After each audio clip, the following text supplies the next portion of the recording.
பேசுங்கள். உங்கள் மனதில் உள்ள நல்ல விஷயங்களை மற்றவரோடு பேசியே பகிர்ந்து கொள்ளுங்கள். தாயிடம் அன்பாக பேசுங்கள். தந்தையிடம் பண்பாக பேசுங்கள். ஆசிரியரிடம் அடக்கமாக பேசுங்கள். துணையிடம் உண்மையாக பேசுங்கள். சகோதரனிடம் அளவாக பேசுங்கள். சகோதரியிடம் பாசத்தோடு பேசுங்கள். குழந்தைகளிடம் ஆர்வத்தோடு பேசுங்கள். உறவினர்களிடம் பரிவோடு பேசுங்கள். நண்பர்களிடம் உரிமையோடு பேசுங்கள். அதிகாரியிடம் பணிவோடு பேசுங்கள். வியாபாரியிடம் கராராக பேசுங்கள்.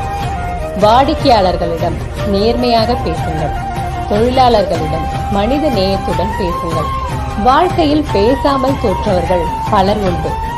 நல்ல விஷயங்களை மற்றவரோடு பேசியவர்கள் ஒருபோதும் தோற்றதில்லை.